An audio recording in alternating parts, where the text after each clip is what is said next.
Okay, hello. Good morning, everyone, and welcome to this final event for MultiDEPART. MultiDEPART, as you know, is a project that is co-funded by the EIT Urban Mobility.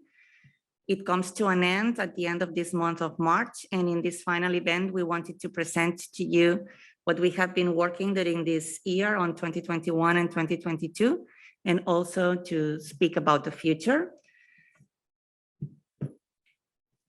This will be today's agenda. At the beginning, we will have an introduction by the EIT Urban Mobility. Later on, we will have the project overview from the project coordinator, that it's third. Then we will talk about the project outputs by the different partners of the project. And later on, we will talk about the future, the after project plans, and what is coming on for the next years. So I start welcoming Martí Massot from EIT Urban Mobility that will make the introduction. Thank you, Martí. Thanks a lot, Cristina, and thanks a lot for inviting us. My name is Martí Massot, and I work at the EIT Urban Mobility as an innovation manager. As commented by Cristina, EIT Urban Mobility has co-funded this MultiDEPART project. MultiDEPART falls on the challenge area of future mobility. As you know, we organize our strategy for financing innovation project in different challenge areas that has born in discussion with the cities. And actually, the future mobility challenge area involves several topics like urban air mobility or automation of vehicles, but it involves as well demand responsive transport, since this is one of the biggest challenge of the future, especially due to the impact of the COVID that had spread the population on low density areas.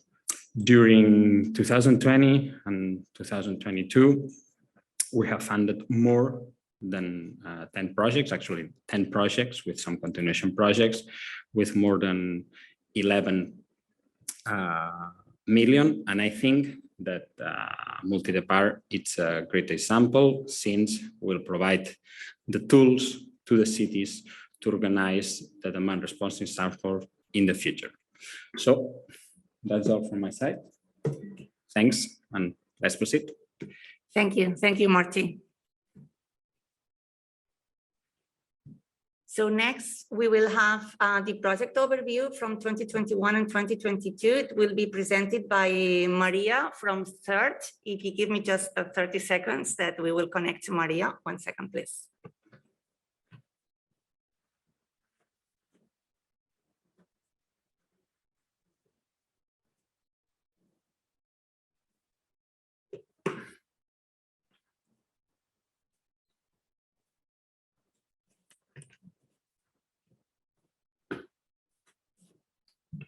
Hello, Maria, can you hear us?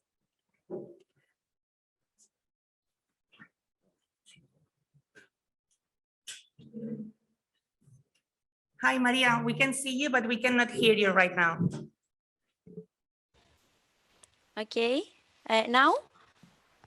Better, but it's not, if you can speak a little bit louder. Okay. Okay, sorry for this short delay. Okay, first of all, I would like to thank you all for joining our final event of MultiDEPART project.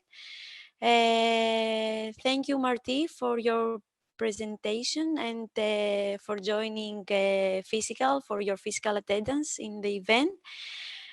Okay, I will share my screen.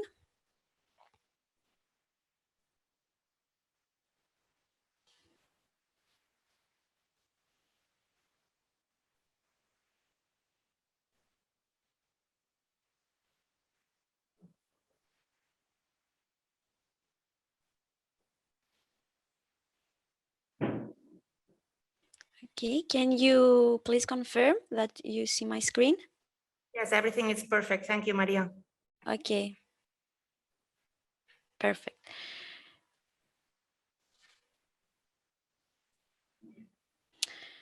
So, MultiDEPART project was a project with a strict timeline, since it was just a one-year project.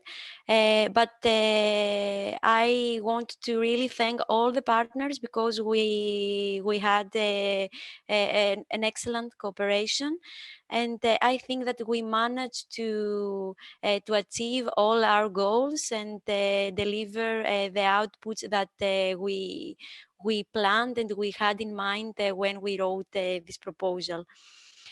I will make a short overview of the whole project during 2021 and then 2022. So MultiDEPART develops tools to plan, manage, and monitor DRT services. These tools were applied to Lisbon, Barcelona Metropolitan Area, and Thessaloniki. And the main goal was to facilitate the harmonization and scalability of DRT services across European cities by providing useful tools to public transport authorities in order to efficiently plan and monitor DRT solutions. MultiDEPART contributed to one of the main strategic goals of EIT urban mobility, which is the creation of livable urban spaces. The accessibility of public transport through DRT services promotes a modal shift and reduction of private car usage, reducing air pollution and road space occupancy.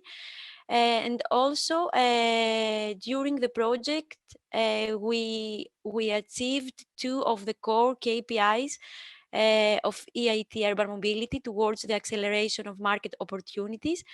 So Factual created a new startup, the KMF Venture, with high potential in the field of DRT services. And we also have CAPGEMINI, which is the main commercialization partner, and is the one which will commercialize the whole set of tools and methodologies developed during the project as part of consulting services to the interested cities. How the idea of this project start? There is a knowledge gap and a lack of planning tools for public transport authorities when implementing DRT services. This translated into a lack of control on service costs and the quality of the services that offered to users.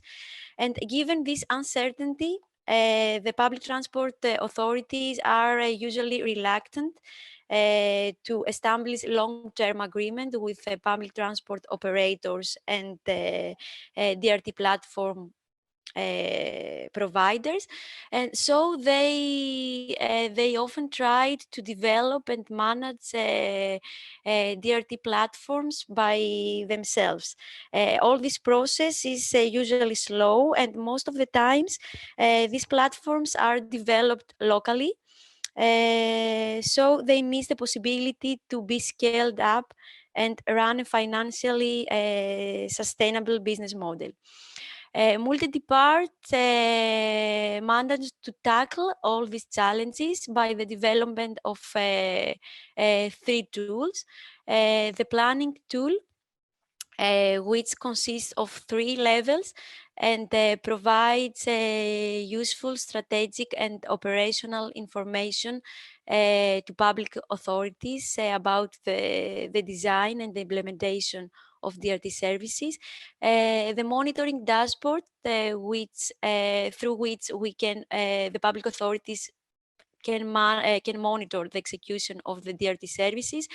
And finally, the business tool, which provides some useful insights and regarding the optimization of the operation costs of DRT services. About the pilot sites, we had the pilot in Thessaloniki. The focus was on the planning of DRT services.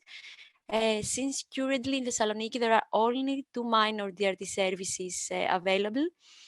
So the planning tool was applied in order to define how and where a DRT service could be implemented in the areas outside the cities, and the analysis of how the existing DRT services would work better, as well as the implementation of the monitoring tool for the existing DRT services were carried out.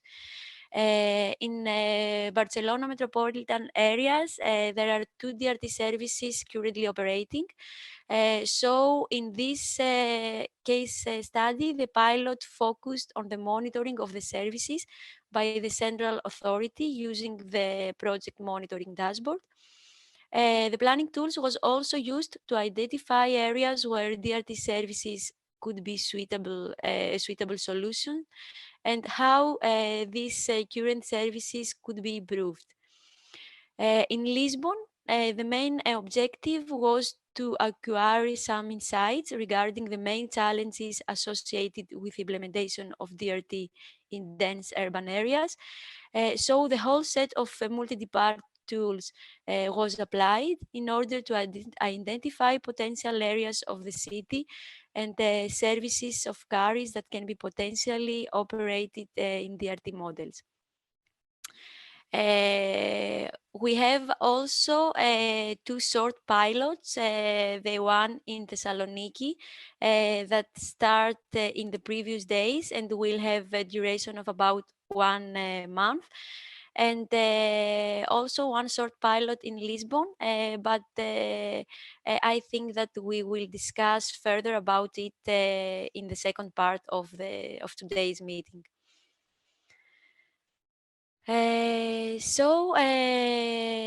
the end, MultiDEPART addresses the challenges and barriers that limit the potential of DRT-wide adoption in European cities by developing the simulation and decision support tools required by the public transport authorities in order to plan and manage DRT services. We also provide to public authorities and common methodologies and KPIs in order to plan, design, and monitor efficiently DRT service. And also through the characterization of different operational models, public-private collaboration frameworks, and economic models that are most suitable for the different examined areas. We give the chance to public authorities to have a general overview about the planning and the monitoring, and also the financially management of the DRT service. I think this was all for me. And now I will give the floor to my colleague, Michele Estrada, in order to present the MultiDEPART planning tool. Thank you, Maria. Thank you so much.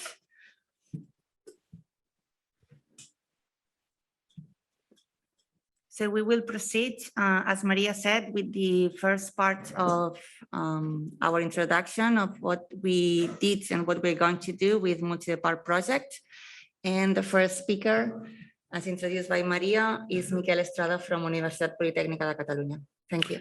Thank you, Cristina. Thank you for inviting me here today. Well, it's a pleasure to present, the potentialities of this decision support toolkit, developed in the framework of MultiDEPART. So as we could see in this picture, we know that there are several modeling approaches in order to characterize the performance and the cost of fixed bus services, fixed transit layouts, or the complete flexible service provided by taxi.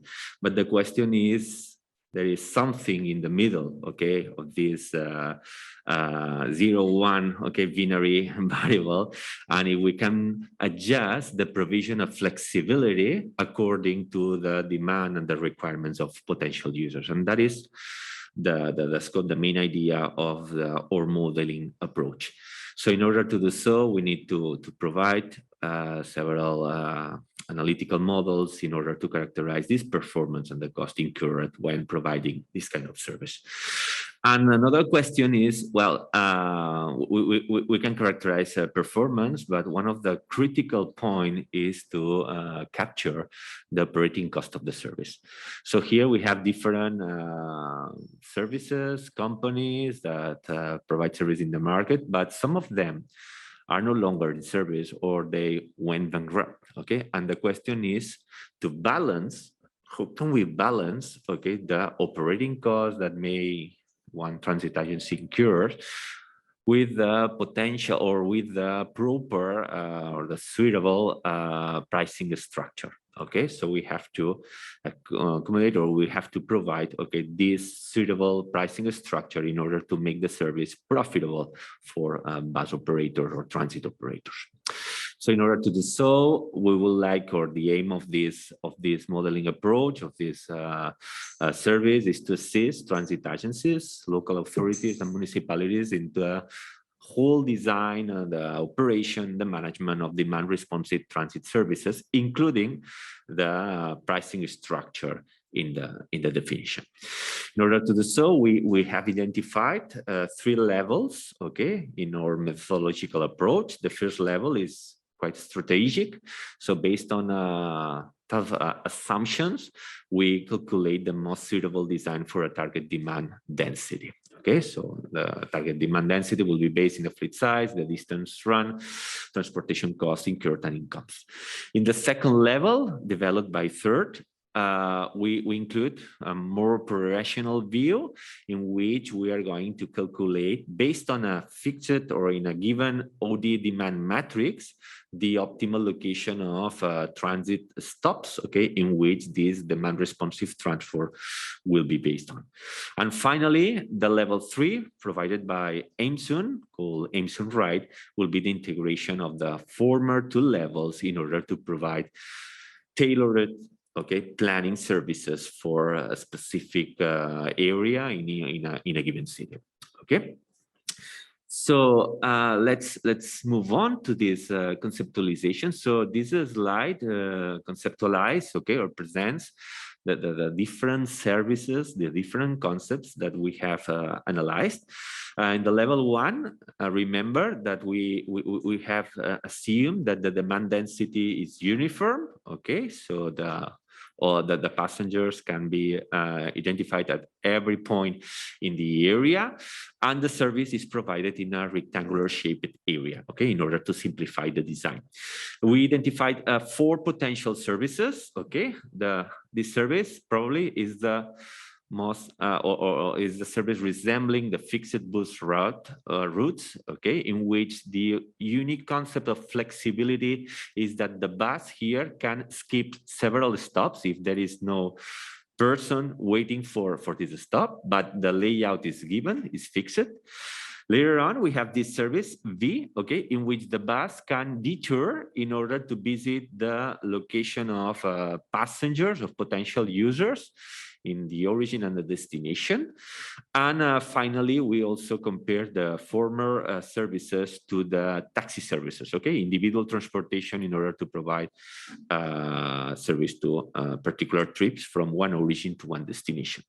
And in the middle, we have these hybrid configurations in which in the center of the design in the area we have a fixed bus route, and in the periphery we have the service B, in which the bus can detour.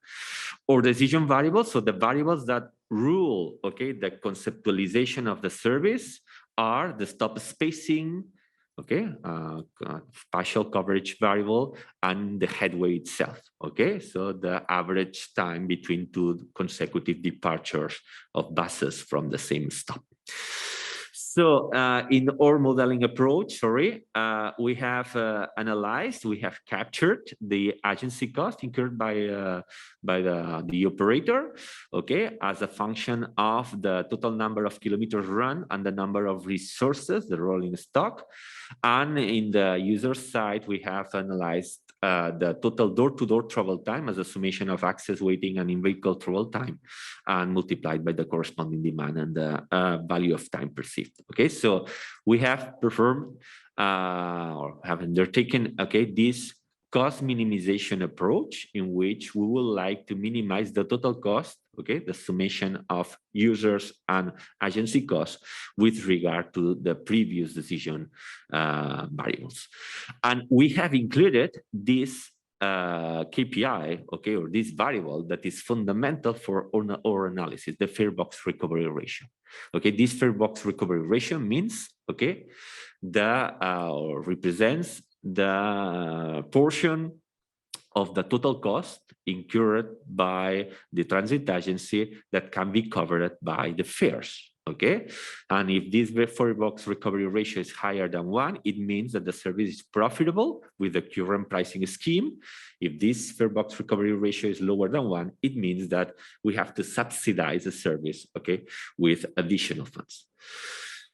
And in order to see the capabilities of this toolkit, okay, we propose, okay, to focus on this design, okay, one the demand responsive transport service, okay, for one particular route, okay, of length 10 kilometers, 0.5 kilometers of width, okay, with this target demand of 25 passengers per square kilometer an hour. And we are going to compare the service provided by minibuses, okay, with these different demand responsive conceptualizations with the taxi service.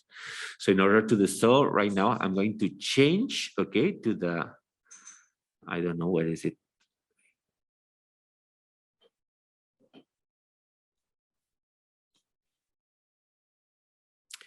Well, we have prepared. Yes, here we are. Oops. So, ¿saben cómo podemos presentar la pantalla? Aparte de presentar la pantalla. Sorry for this inconvenience. Okay. But this decision support system will be shared with all potential customers of the project, okay, of this service, of the commercialization, and of course all the partners involved in the project, in the MultiDEPART project. Okay, so that is what decision support system looks like. Okay, so we have different levels. Okay, the top level 1 and level 2. Level 3 is not included, and we have these 4 previous service conceptualizations. Okay, a conventional line in which the vehicle can only skip several stops. The DRT line, okay, in which the vehicle can detour taxi services, and service 2, that is a hybrid or a combination of level 1 of service 1 and service 3. Okay, so let's do one simulation in which we have to provide input parameters, okay, to all these cells. Okay, we are going to represent the previous layout of the previous concept in which we have 25 passengers per square kilometer. Okay, we can change everything, okay, for all our convenience. And the end, you can run the experiment and you will get these results. Okay, so the optimal headway is 13 minutes. Okay, you are going to incur, or the total system cost is around 700 euros per hour, from which only 443 euros per hour correspond to the user cost, and the agency cost will incur 266 euros per hour. One of the fundamental parameters is this, okay, the average cost per passenger, 2 euros. 13, okay, and we will need 4 vehicles to run the service, and the total door-to-door travel time would be around 21 minutes. Okay, the average occupancy is 6 passengers on board, and the second fundamental parameter, the fare box recovery ratio, is lower than 1. It means that with one average fare of €1, that is the one in the first ring in Barcelona, we are not going to cover the whole cost per passenger. So we need extra subsidies in order to make the system profitable. What will happen right now if we don't know, okay, the target demand, and we know, for instance, that the demand will range, okay, during the day between 10 to 300 passengers per square kilometer an hour. So we can run this sensitivity analysis, and we can conclude here, okay, the following tendency. So here we have plotted, okay, the headway and the stop spacing variable. So we can understand from this graph that as we increase the demand density, the headway is reduced. So more demand means more frequency, so that lower headway. But take a look at this point. What happens here? This is the stop spacing per meter. It means that for a demand responsive transport, the passengers can stop the vehicle everywhere if the demand is low. But this is the tipping point at which the service, this demand, this route is going to be changed, okay, to a new configuration without flexibility. It means here that the stop spacing must be fixed at 250 meters. So that's at this point, the demand responsive service is no longer attractive, is no longer optimal, and we have to change the service into a conventional fixed route service. Okay, so we can identify the limits of this demand at which the demand responsive transport outperforms other conventional designs. Let's move. The system or the algorithm, the decision support toolkit is also able to provide or to represent constraints. So here at this analysis, we have analyzed, what is it? Well, let me replicate the service. So we are going to run without the system right now. So at this point, if we consider the previous analysis, we need 4 vehicles in this conventional route to operate the system. What happens right and doing that, we have that the optimal headway was around 13 minutes. What happens if the operator only has 3 vehicles available? That was the situation in Lisbon, okay? That the optimal results say, okay, you need 5 vehicles, but the operator only had 3 vehicles, okay, available. If we repeat the analysis right now with 3 vehicles, right now the headway increases to 19 minutes, and the total cost of the system has increased as well, okay? So the service or the decision support toolkit is also able to introduce constraints imposed by bus operators. And right now, probably the most interesting question is to compare all the 4 potential services. So if you click on this option, you are going to compare the performance of all vehicles. Here, probably we can change, okay, the cost per meter. So for instance, today there is a taxi demonstration, a transport demonstration, in order to claim for a higher or lower price of the fuel. So here we can even increase, okay, the operating cost or convenience in order to reproduce the real conditions. So if you run this comparison, you can take here, okay, the results, and you can conclude, okay, this, okay, analyzing this variable, that the optimal or the most suitable system in that situation is system 1 or service 1, that was the conventional line. Okay, this is the lower cost system. And in that case, here you can also consider, okay, the number of vehicles needed: 4 vehicles for service 1, 5 vehicles for a typical demand responsive transport service, and 22 vehicles for a taxi service. So right now, the demand responsive transport service is not justified. What happens right now if we reduce, okay, the target demand.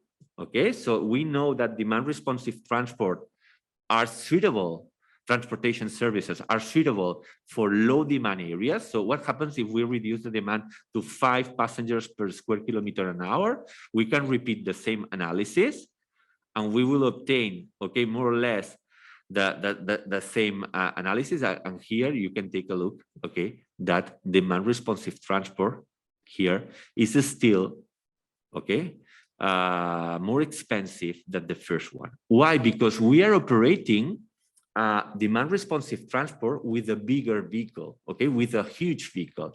What happens right now if we adapt the capacity of the vehicle to 10 passengers most? So that as we are operating the service with a lower vehicle, we can reduce the operating cost, okay, to this amount. Okay, 35 euros per vehicle an hour and 0.6 euros per vehicle and kilometer. And right now, if we repeat the analysis, finally, we can identify that service 3, okay, is the optimal one if we don't take into account the taxi service. Okay, so in that case, the demand responsive transport service is cheaper than the previous ones or the conventional service or the hybrid service. Okay, so as a conclusion, demand responsive transport services need, okay, lower vehicles in comparison to conventional services, and they are operated at a lower headway. Okay, and our modeling approach is able to identify the optimal provision of flexibility to each particular route in order to accommodate or in order to balance user cost or user performance with operational cost. Okay, and to finalize this analysis, take a look in all implementations, okay, of demand responsive transport services except for the taxi. The fare box recovery ratio, if we consider an average fare of 1.1 euros per trip, in all the implementations, the fare box recovery ratio is lower than 1. It means that we cannot provide these excellent services at a lower fare. Okay, so we have to adjust the fare to the corresponding performance that we are providing.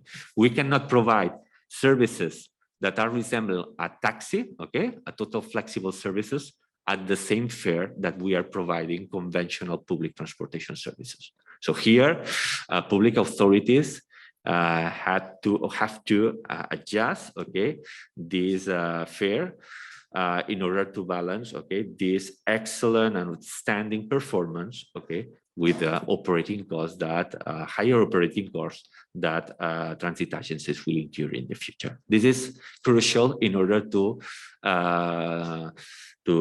guarantee the sustainability, the financial sustainability of the system.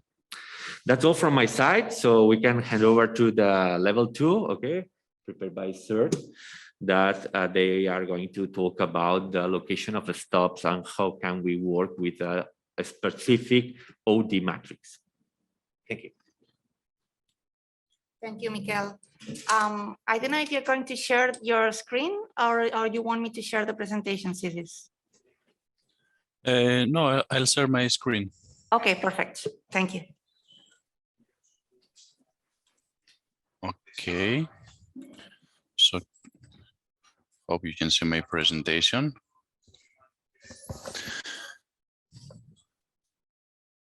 Okay. So you can see my presentation, right?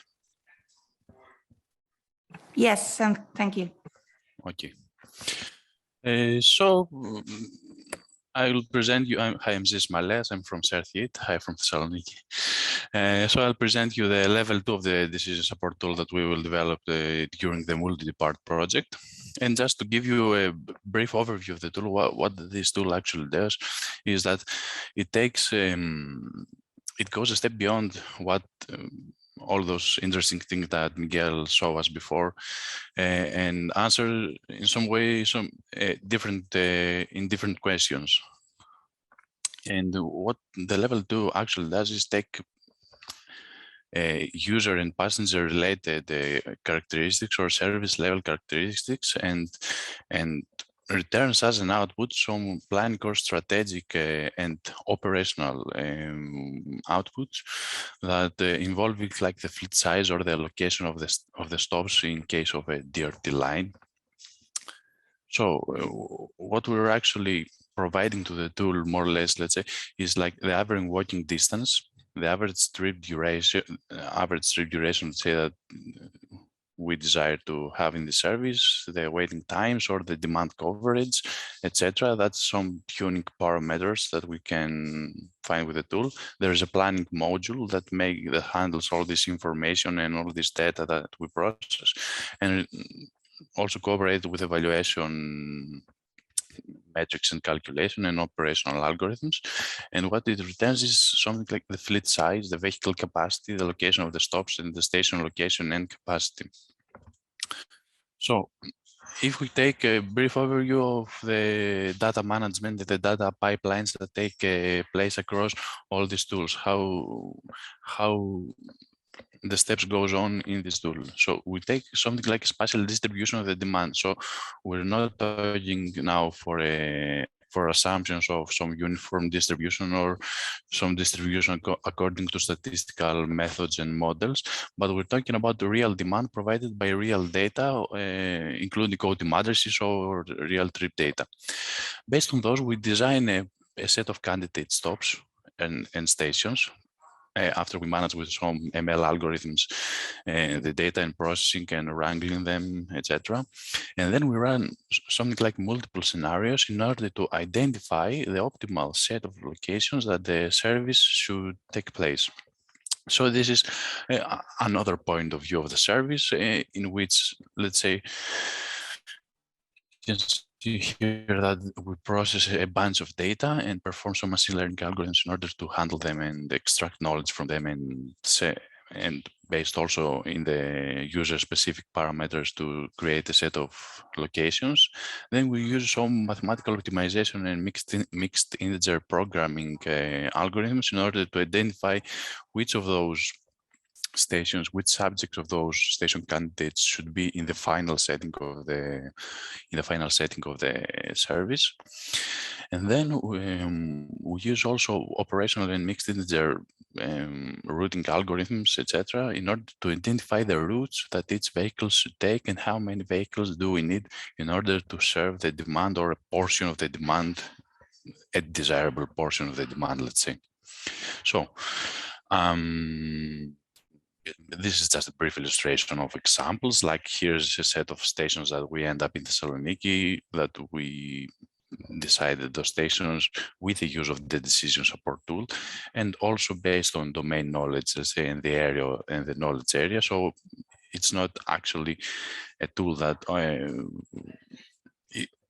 you can also insert your own intuition into the tool and your own knowledge of the area, let's say, into the tool and handle and adjust it into the optimal places. So, okay, let's give you also a demo just to get a view of what we're actually talking about in this and what we're actually doing in this level 2. Okay. So here is the level 2 of the tool. So as we said, instead of statistical models for the distribution, etc., that we're using in level 1, here we try to take advantage of real world data, of real demands, of real spatial demand distributions. And for this case, like we have here an option of OD matrix. We can upload an OD matrix, classical OD matrix that we're using in transport models, let's say. And of course, the according polygons file, the polygons of those OD matrices. And we have generated, we can also set, let's say, the bus network in case that we need to integrate our system with a current bus network. So maybe a user could say that I need to also take advantage of the pre-existing public transport infrastructure. So, okay, we can also insert that information here. And what we're actually doing now, the tool uploads all the regions that we are inserted before, and we can say, let's say here, the subset of the regions that we need to locate our service. So we need to locate our service in the green areas. We have an estimation of the demand that we have over the whole day in terms of trips per day. So let's say here for demonstration purposes that we have something like 500 trips per day. And then the tool automatically samples trips based on the OD matrices in those regions and generate for us a set of trips that we will use in order to make all these design of the stations. Okay, so let's click here to generate the demand. And what we obtain here is something like a heat map of the demand. The left-hand side heat map is the heat map of the origin, so where the trips normally origin, and here is where the trips normally destinate across the hours of the day. So we have also spatial distribution and spatial view of the demand. So just also to mention here that the tool can take also trip data, like we can insert, you can ignore the step of generating data with OD matrices, and you can insert the real world trip data in order to work with this one, which is actually more accurate. We inserted the OD matrix file option here for those that they don't have real trip data file. Okay. And now what we can do is like we can create a set of station candidates. Let's say that normal walking distance that we want our passengers to spend is something like 500 meters. The range of stations that we need to search for is something like from 40 to, let's say, 80. Sorry.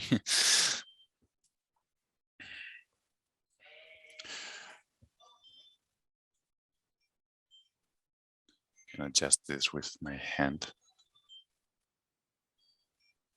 From 40 to 80, and then we run the tool in order to use those data of the trips and generate a set of station candidates. Is allocations that we should use in order to run the DRT line and serve the demand. It's actually an optimal set of locations. So here's our set of locations. Okay, sorry. Here's our set of station candidates. Okay. So the next step is to choose which of those stations.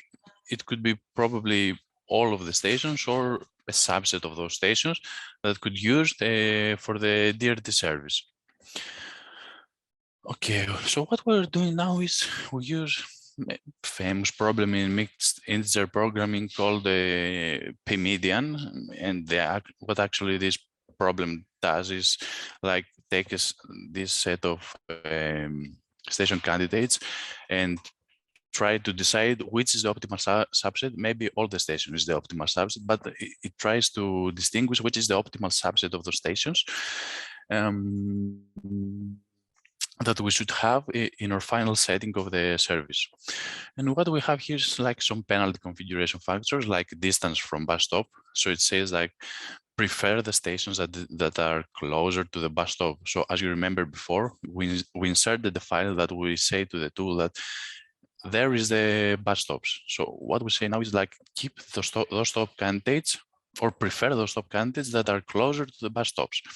Nextly, what we have is like the number of stations. So here is a parameter range from 0 to 1 to adjust that if we want a lot of stations or fewer stations, or maybe having a lot of stations is expensive and we want to regularize the size of the stations of this service.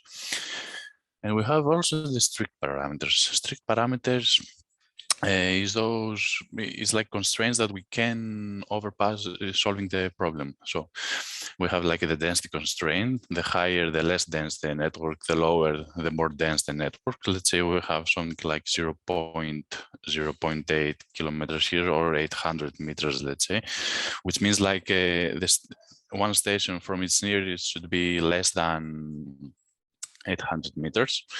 And we can also configure the maximum number of stations, like we have 40 candidates before, and maybe we say that our service needs at most 24, for instance. So we run those integer program, all our algorithms running on backward. And what we configure is like and the tool says that this is the final station. So, okay, I also know the city that here's the more dense areas where also the stops are more dense. Here's the more sparse areas. Also, the stops are more sparse here. Let's say if you can see my cursor. And the last step, just not to extend this presentation a lot, is to see how many vehicles we need to serve this demand. So let's say that we have each route should take at maximum 60 minutes. Each vehicle runs on average with 40 kilometers per hour, and we need to search in a range of 2 to 5 vehicles that could serve this area. So what we do here is like we're running on backward something like routing algorithms in order to define those routes. And what the tool actually gives us is this here. Okay, that's very interesting. It generates 2 clusters of routes. It says like, okay, for your configuration, what you need, it's 2 vehicles to serve this DRT line. And this is the routes that they actually follow in order to be optimal. And lastly, what we have is something like Kpis, like according to the demand that we generated, the mean walking distance is something like 0.3 kilometers or 300 meters. That's the stops. We have 24 stops, the network density, etc. It's a bunch of parameters here that the user could see the configuration and the actual setting of the service. That was pretty much about the decision support tool. What I need for you to keep in mind is that we take actual decisions. We use computational actual demand data, spatial demand data. We use computational intelligence algorithms, and we end up with a whole configuration of the system in terms of stops, of buses, etc., and the routes. Thank you.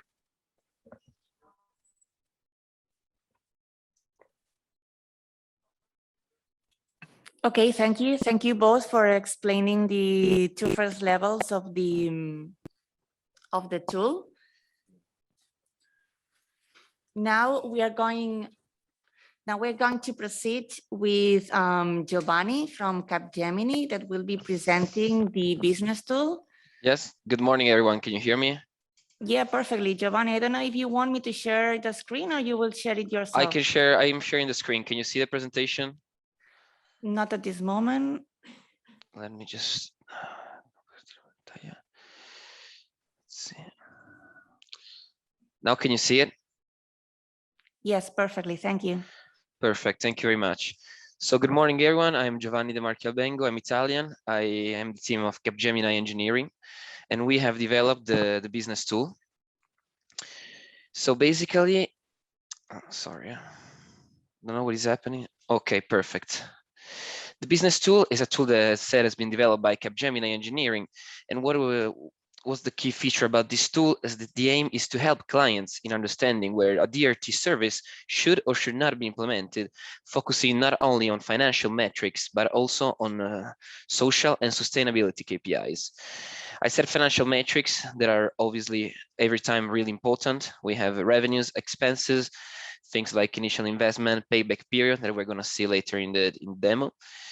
Sustainability KPIs are related to the reduction in CO2 emissions, since people will move from the usage of cars and taxi to a DRT service that is sustainable.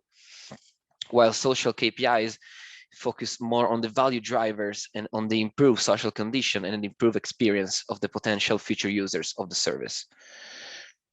The business tool is going to be offered with a free demo in which we could simulate a real DRT implementation with our help, obviously with the help of CAPGEMINI and the other partners of the EIT project.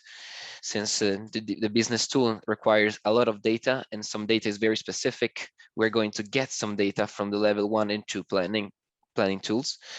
We're going to give with our business tool not only, as I said before, a financial overview, but a 360-degree view with all the benefits that are linked to a DRT service.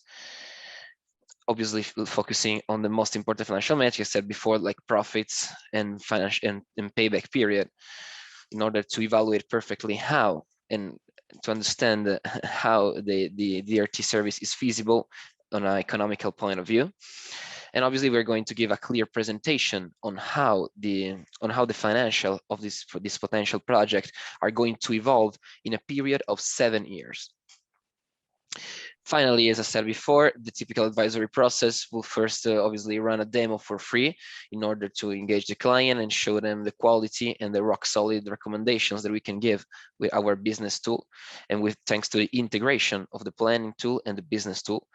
As said before, we feed some data from level 1 and 2, and we give obviously immediately for free to our clients a first reliable insight on the feasibility of a DRT line service. The tool provides, as said before, again, very important financial metrics, and it's being designed to give a 360-degree view on the different benefits from the implementation. And we also developed a full and extensive user guide that is going to explain every invoice to the user, so that if the users in using the business model has any problem, they can just open the guide and every voice is going to be there fully explained. I will now pass to the business tool demo. So I'm sorry if I present you a video, but the problem is that we had some problem with the access to the application, but this might do the game. As you can see here, this is the summary of the application. The business tool has been developed from an Excel file to a Microsoft Power App. As we can see here, we have the summary, we have the menu with all the pages that the user can immediately choose from this page. What we can see here is that we have the first part, that is the summary. We have here a snapshot of all the 3 important parts: the financial KPIs, the sustainability KPIs, and the social KPIs. So the user can immediately have an overview on what's the general condition of the DRT investment. We then move to the inflows. So here it's very important to explain that we have 3 different types of cells. We have green cells, blue cells, and orange cells. Green cells are going to be automatic cells that are automatically calculated by the model, so no fulfillment of this cell is needed by the user. Then we have blue cells that are manual cells. As you can see, the first one on the left here, city, include name of the city, and just the user has to input the data that is required on the left in the cell. Those blue cells obviously are cells that are given to our client empty, so our client has to fill them from 0. And we also have now the last type of cell, the orange cell. It's a cell that is called proposal. Why we call this cell proposal? Because the data when we give our business tool to the clients, this data is already going to be there. So what happens here is that this data comes from our market research. So if the clients has some other strong evidence that our data is not totally correct, they can obviously change it. So that's why we call proposal cells. We recommend that they use our data, but they can change it without any problems. It's not going to affect too much the outcome of the model. As we can see here, we have the revenues, the service to transport operator, and the indirect revenues always being a part of the inflows. We now have the outflows. And I would like to move to the part of the financial summary. As you can see here, this is the typical structure of a balance sheet. So that we have inflows and outflows projected for a period of 7 years, as I said before. What we can notice here is very important, the assumption of the market growth estimation. It's a very important number, since almost every part of the financial projections depends from this number. It's an orange cell because this number, 19%, comes from our market study, from our understanding of the future evolution of the demand responsive transportation market. But the client, again, if they have different data, they can obviously change it, but very carefully.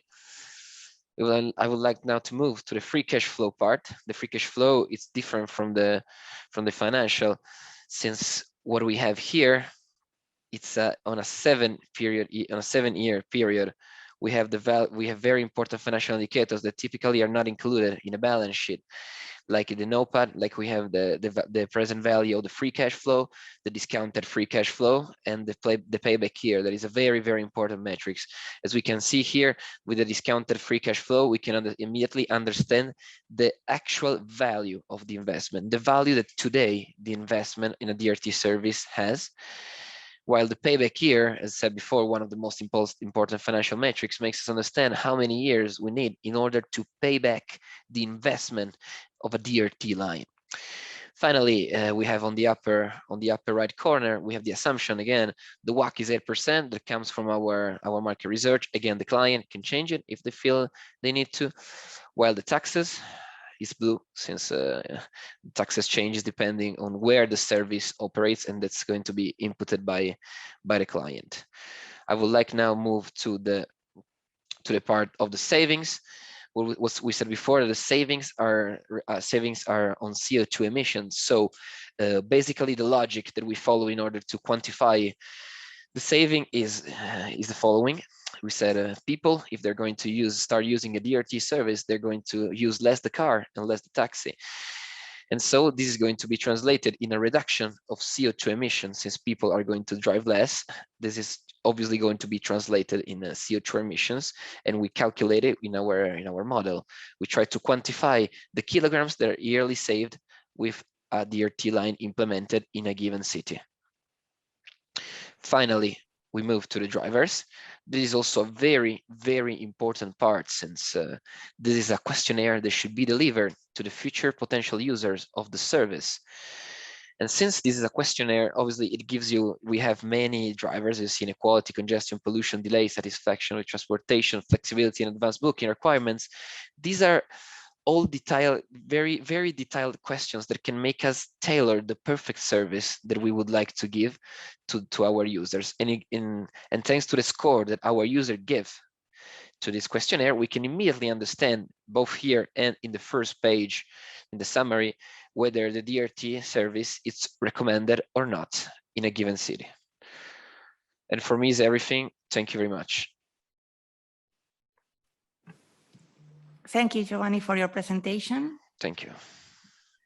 We're going to proceed to the next presentation about the level 3 of the planning tool that Athena from Aimson will be presenting. Thank you, Athena. Thank you, Cristina.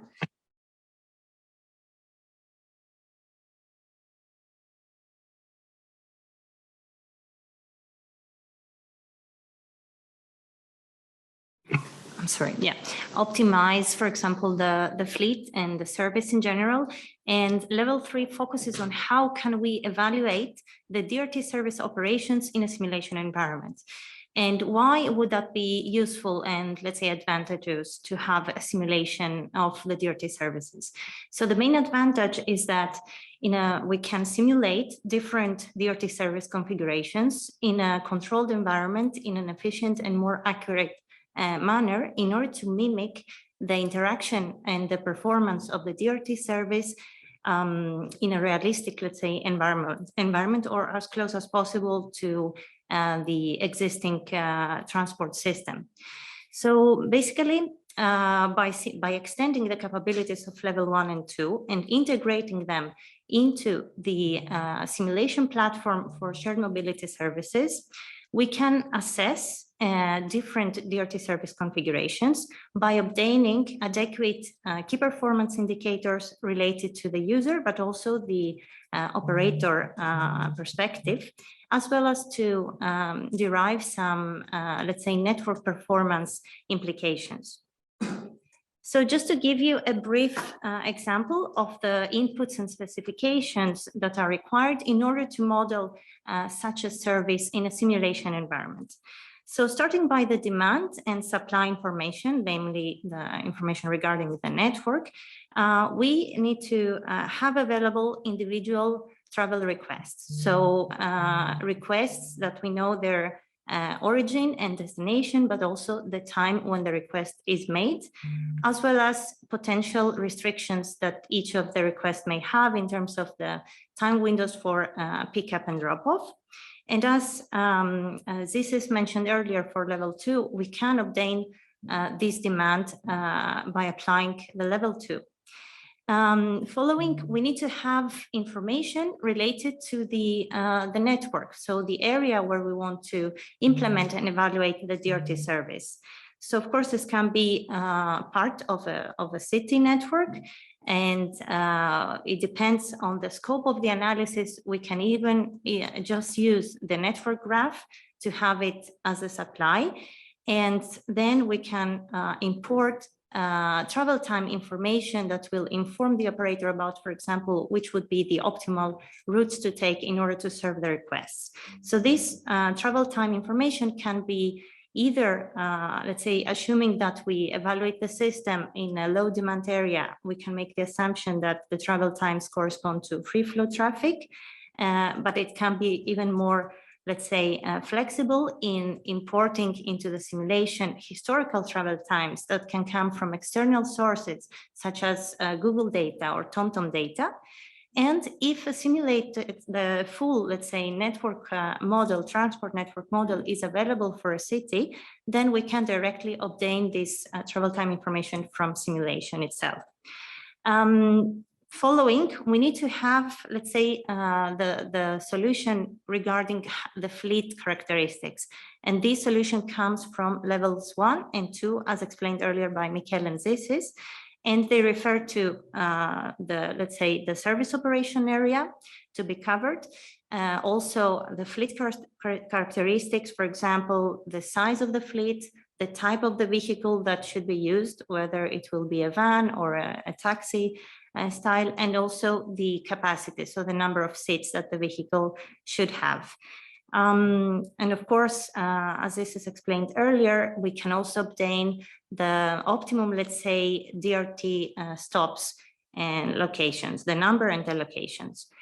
And once we have this information available, so the requests and also the DRT service characteristics, we can apply them into an operations, like an optimization algorithm, to derive the optimal operational solution, namely the trip execution and also the duration. So the DRT service will have to assign specific vehicles to serve specific requests.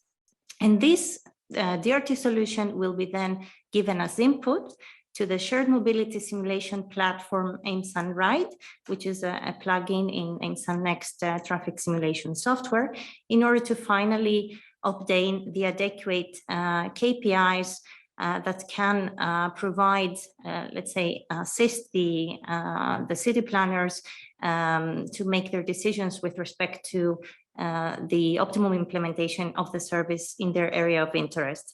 And these KPIs are related to travel times for both the users, but also the operator, and the distances, waiting times for the users, what was the, let's say, the rate of the fleet utilization, how much of the demand was covered, and also KPIs related to network performance. Here you can see in a more schematic way how the integrated framework of this fleet management component, let's say, interacts with simulation. And first, we can, once we obtain the, let's say, the characteristics with respect to the fleet specifications that I mentioned earlier, so mainly the supply for the fleet, and of course, given the specific demand, we can design the operational solution for the DRT service that will be then interact with the simulation platform AimSunRide in order to derive, for example, the optimum paths that the DRT vehicle should take in order to serve the requests. And of course, the simulation can provide us with adequate network performance metrics and KPIs that can be provided back as input to the planning and operational models in order to redesign or refine their solutions. Now, this level 3 cannot be, unfortunately, let's say, demonstrated in real time for two reasons. One is that it requires some, let's say, extensive data preparation for the inputs, but the other reason is that the AimSunRide simulation platform is a commercial product, so it cannot be open source. So what I will show you now is a video from the case study of Lisbon, where we have tested in simulation for one area selected, which has quite low demand. We have tested how, let's say, the specific solution derived for the DRT service performs in a simulation environment. So if I don't know if it's, if you can see it clearly, but here you can see this purple dot is like the DRT vehicle. I see here we have only one in this case that starts from the depot, and based on the trip solution that has been imported into the MSunRide platform, it picks up and drop off requests with a specific sequence. And here we can obtain on the right side, you see an event log, which gives us information for each vehicle and each request. So it gives us the status, for example, which vehicle picked up which request and at what time, and then following at what time was the drop-off of the first request, the second, and so on.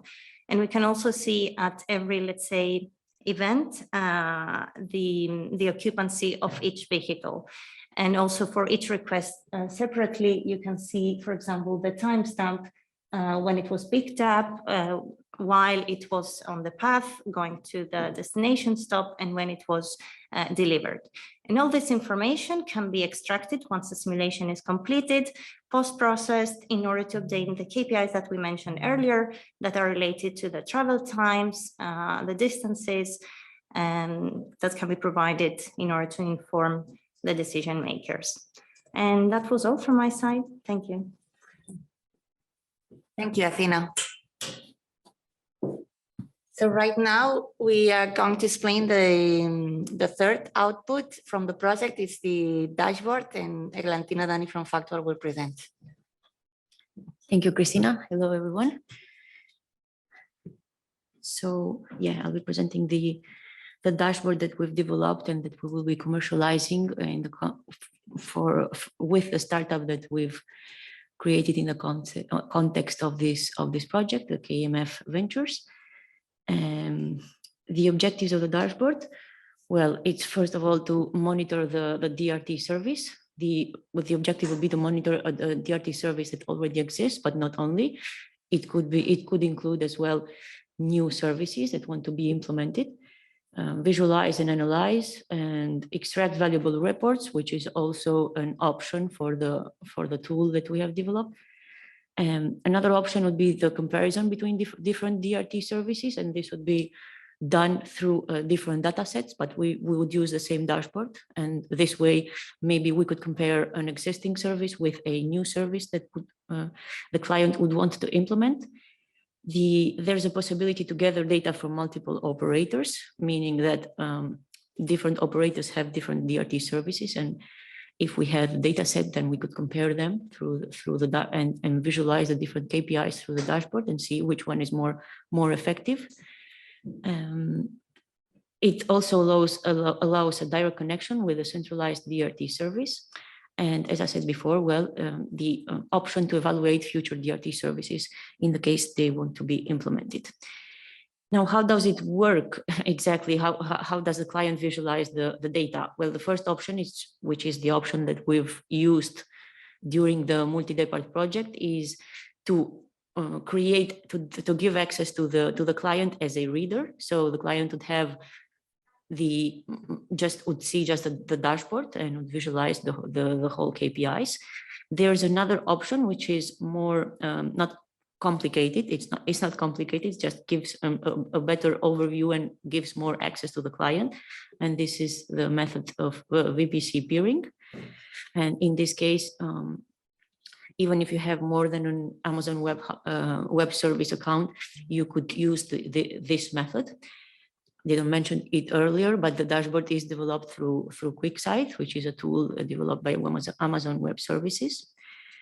And the reason that we use this tool is, well, because it allows to integrate different services and different databases. So it was the most efficient tool to be used for the purpose of the dashboard. So which are the KPIs that we've considered? There's a list here of the KPIs. We've developed them through the consortium. We had a workshop in September and you were all there. And we had a list and discussed, and these were the KPIs that were most appropriate and that would give the most information about the status of a DRT service. So the KPIs were categorized for trip, KPIs per trip, meaning number of trips, number of passengers, the real travel time per trip, which means how much time does actually the user spend on board of the vehicle, the occupancy rate of the vehicles, which was also a very important indicator to see if the number of vehicles that's being used is enough or it's more than what's needed. Kilometers per trip, the most popular trip, meaning we had to see which stops and which routes were most used by the users, passengers, and the pre-booking time. This was for the trips. Regarding the customer satisfaction KPIs, we studied the delay on arrival and pickup, the delay of the vehicle, and the status of the trip, which meant if the trip was taken by the passenger, or there was a no-show, or the trip was cancelled. Then we evaluated the option of integrating economic indicators, operating cost per kilometer per hour or per passenger, and revenues per hour. This is not integrated currently in the dashboard. It could be integrated, but of course it requires more data from the client, and sometimes it's a bit more difficult to have this information. Other KPIs that were useful are, well, the useful hours per day, meaning how many hours does the service work on a day, the number of vehicles that were used for the service, and the number of frequent users. Okay, I moved one. Okay, so this is just to show, since I'm not doing a demonstration because actually we would have to log in through my computer to do it, and we're not using my computer. So I'll just show a bit of the some bits of the most important aspects of the tool. One of the important aspects is, of course, how how to integrate the datasets. The option that we've used through the project is to upload the CSV file. What we did is we had three different pilots. So we gave a template with the same format for the data to AMB, to Thessaloniki, to Kpis, and they had to put data in that format. There are other options, of course. We can connect them to different databases, and this was one of the reasons why we used QuickSight, because it accepts different forms of databases. So the idea and the objective is not to upload datasets, but to connect directly to the database of the client in order to have data real time and monitor these KPIs. This is another view of how we did the analysis and what's next. So the first picture that you see, which is the picture at the bottom, is actually the option to create an analysis. So QuickSight allows you to create various analyses. What you do is create the analysis and decide which of the KPIs you want to use and which of the data sets you want to use. Of course, it allows to aggregate and disaggregate the KPIs at the level of detail that you want. This will depend on the data available. And once we have calculated and represented all the KPIs, we can then publish the dashboard, which is the one below. And once we have the dashboard, then we can give access to the client. Okay, so this is just an overview of what the client would see once they have access to the dashboard. These are the KPIs that we've developed. In this case, are for the A and B service. And we can see here the number of trips and the number of passengers. And in this case, we have data for 4 months, starting from April to July 2021. And we can see how these vary according to the day. If we move forward, we can see the travel time and the occupancy of the vehicles. And in this way, by having access, we can have an overview of this information. And if this data for now, it's by day, but if we had more information disaggregated per hour, the user would just need to click on the day that they want to disaggregate it, and they would visualize the information per hour.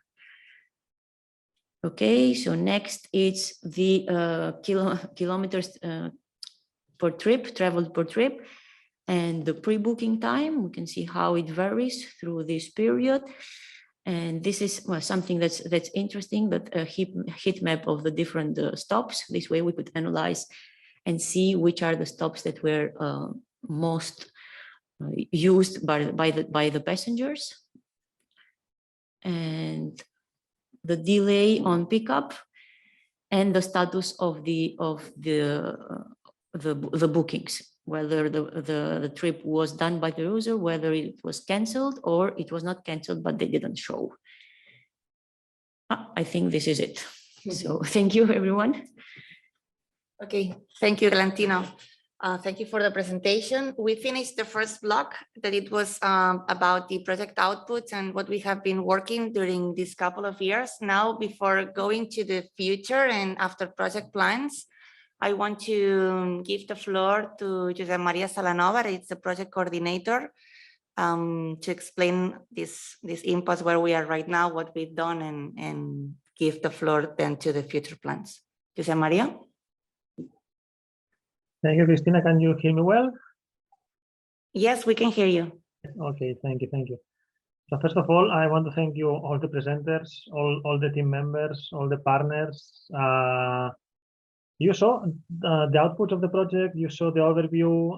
In MultiDEPART, we managed to put together many pieces from different partners, from other projects, from businesses. And we created something that it makes sense. It's something that the market, we think that it will accept it. It will see that it has a value.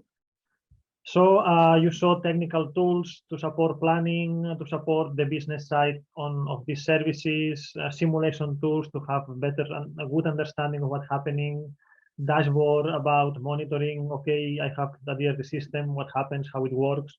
So we have created, or we have put together all these pieces to give a value to the cities, to help them in the whole chain. So a city willing to implement a DRT line, we can help it, where to do it, how to do it, when to do it, what they should expect in terms of technical indicators, business, economic indicators. If they do it, we can help them in monitoring that everything goes well, that our estimations were correct. We can, of course, fine tune. So it was a long journey. 1 year for the project, 2 years since we did the proposal, and this project is within the EIT. So it's not research; it's to put innovation in the street, and it's what we did. We took innovation ready from different partners, different projects. We put everything together. We create something that it will have business exploitation. We put it on the street. And now you will see the 3 cities of the project, Barcelona, Lisbon, and Thessaloniki. What are the future plans? We were lucky and we are having pilots since this was not foreseen, but still we are having pilots within the project. And of course, you will have then a final presentation by CAPGEMINI, who is the one responsible to commercialize. So the project does not end here. The project ends here, the development, but the commercialization it starts right now. So we are ambitious to sell these services, these tools to cities. So we will help them in being more efficient. At the end of the day, it's about citizens having a better mobility experience. So this is our aim, while reducing the cost for the operators. So I think we have a good message, we have a good product, and now CAPGEMINI will be the leader of this attempt to commercialize and to exploit it to cities. And hopefully in a few years, we will see many DRT systems, some of them supported by this tool. So I will not take more time. I can give the floor back to Cristina and to the cities and CAPGEMINI to elaborate on future plans. I want to thank you again, everyone, all the participants, presenters, and the people that is following this final event. Okay, thank you, Maria. Thank you. So we will follow as said with the future plans and the after project plans. So now from Area Metropolitana Barcelona, AMB, Uli Wesling will be presenting the future plans from their side.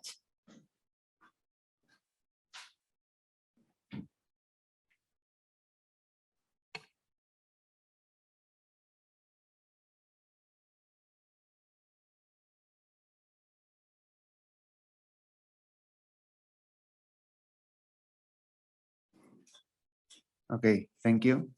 Thank you, Jose Maria. It was a pleasure to work with you. Let's go with the presentation. Okay, just as a summary, as a transport authority, why do we want to do some DRT systems? Is because it can become a mileage savings, which is a cost reduce, and also it implies less pollution. It can improve the travel times of at least some of the users. It helps to focus some resources to the most used areas or access. And what is very important for us, it provides a lot of territorial coverage. So with the same resources, we can go to more areas and more bus stops. And it can, of course, it provides more time flexibility. For the AMB, the RT systems are a complement system service that fits to very specific areas, as Mikael was saying before. In very high density areas, it's normal to have regular services. And as you can see in the metropolitan area, where we are 3.2 million people, there are areas that are very dense, like Hospitalet, for example, with more than 20,000 people per square kilometer. But we also have municipalities like Cervelló with 376 inhabitants per square kilometer, which is a very, very low dense area, and where this kind of services fit really and give and provide a good service. Just as a summary, what we've done as AMB, we began many years ago. I couldn't find really when was the date that we began with an on-demand drop-off bus stop in Castelldefels, which is in an area that is up the hill. So if a passenger asks the driver to hop off, the driver can bring the user to this bus stop. It's you cannot ask for a bus there from this bus stop. Then in El Prat we did 3 on-demand bus stops where you could ask the driver to go there, but you could also ask from the bus stop to the bus to come to the bus stop.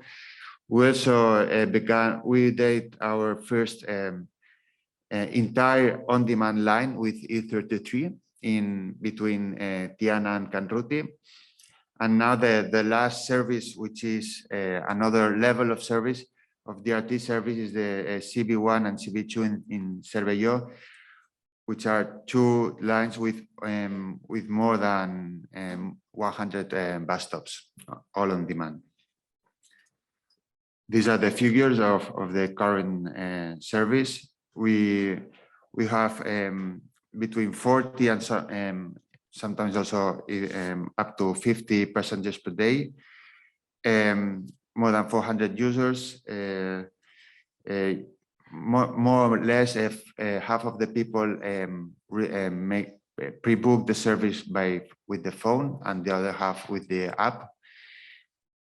For us, it's important and try not to always focus on the app, because there are certain people that that prefer to make this reservation through phone calls.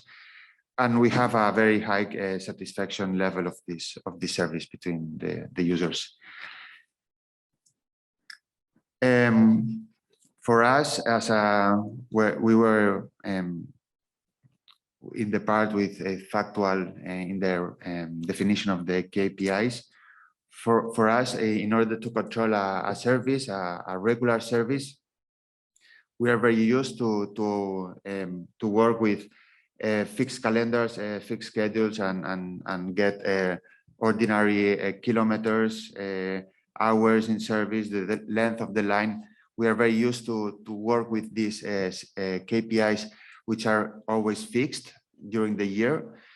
And for us, it has been a challenge in the last 2 years to work with KPIs which were not fixed from the beginning, which is all these KPIs that you can see on the right, which is we have a fixed calendar, but the schedule is adjustable. So we don't always have the same number of trips every day. The route is different. The kilometers per route are always different. There are different bus stops that are used every time. We don't work with programmed kilometers per trip. We work with real kilometers done in each trip. Also with the same with the hours. And then we get to know some of the KPIs which are very user-centric KPIs, which is all the part of that the users, how the user relate to the app and with the service through the booking process, which is not only going to a bus stop. There is a pre-booking time. There is a number of frequent users that make the same service some days. There is they of course have information about the trip. There is the punctuality converts into a pickup delay and related. It's a delay of the real when the bus comes. It's the delay in relation to what the system said one day before, at what time you would go to take the passenger. So it's again different as normal. And then, of course, we have detailed information about the demand per trip, the average occupancy per vehicle, and most common trips. Eglantina, you already showed these dashboard pictures, so I won't go into detail. And which are our next steps in the DRT systems? First of all, we have to work with AMV Información, Javi, which is here, to integrate all this data from the DRT services into our data where we already have the regular services. So we have to integrate on this system. How do we combine these different data that is being provided by different operators? We also have to work in the integration of the app for on-demand app that are for different services. We have to work in the long term with the integration on the back office, front office, and all this sort of user experience environment. And then as AMB, we are planning some services, DRT services that should come in the next years, which are in Tiana. There is a future possible night service on demand. In Canruti, we are also thinking about some stops on demand for some of the lines, B12.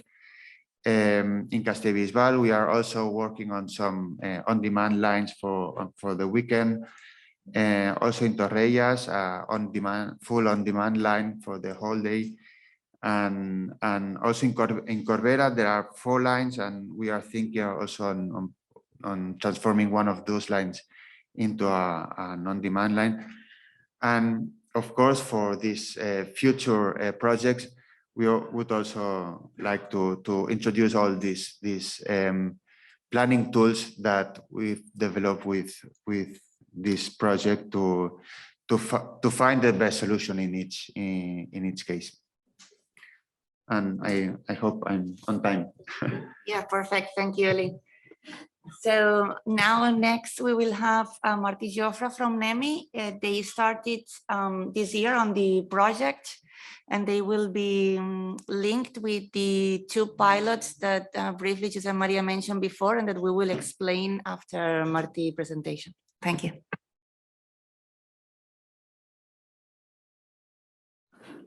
Thank you, Cristina. So I will introduce NEMI, a tool that helps public transport authorities and operators to operate flexible demand services. We joined the project recently in 2022 to support the pilots that will be presented afterwards. Here, what I would like to mention is that we don't only serve, we talk about bus services in low demand context. Sometimes it's geographical, but sometimes it's in terms of schedules. So serving services at night, services at weekend, non-peak hours, etc. We provide the tool to operate these services. On one side, the user application to collect the requests from users, then a back office, which is able to receive all the requests from the app, or also for operators to introduce requests received by telephone, and then a driver app to inform the driver on the exact route to do at every services, because eventually it will change according to the demand. With this, we can operate different kind of services, not only public transport, also discretional services, for example, for corporate mobility, for school bus mobility, or non-emergency patient transport. Let me also mention an additional use case, which is quite interesting, is for night buses. We can densify the network of stations of a regular night bus line, so that we get closer to the origin and destination of users in order to increase safety.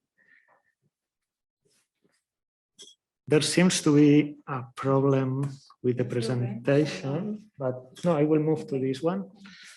So I will need some more time to explain it because I missed the previous one, but basically you will find the different levels of flexibility of a demand responsive transport service. On the y-axis, you have the convenience for users. On the x-axis, the demand aggregation.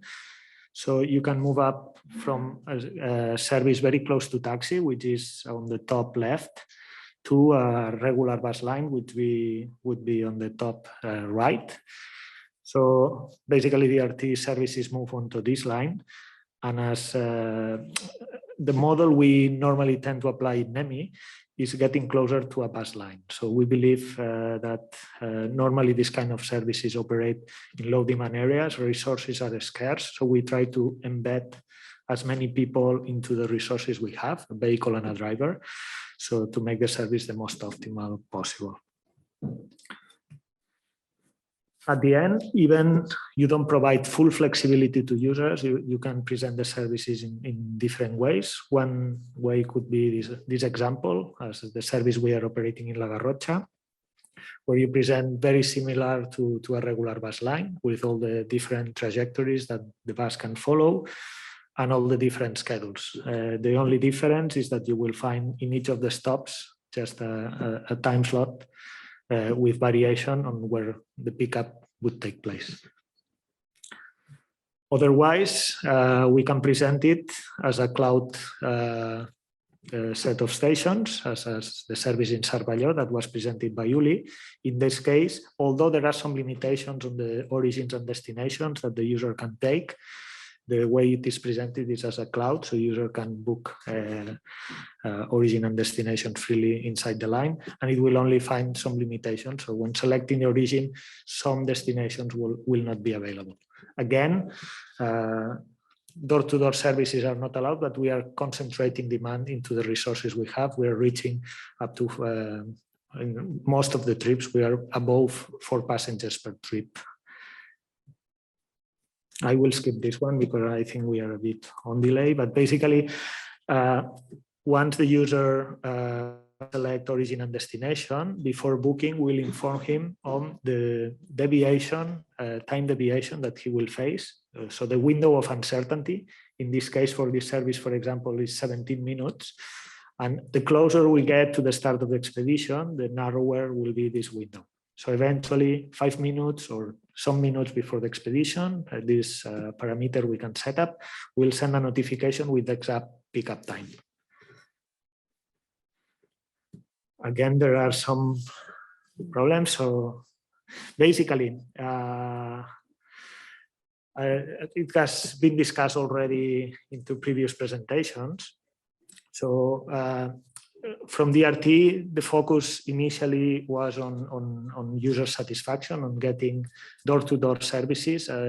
As Mikel Estrada presented, in most of the cases, this can become really unsustainable. Then also another approach has been on saving resources, so making the services more efficient. Okay, this is another option, but we like to say that if the bus stays at we make the service very, very efficient. So we are working with several administrations and also in other countries where this is legal to provide this kind of services.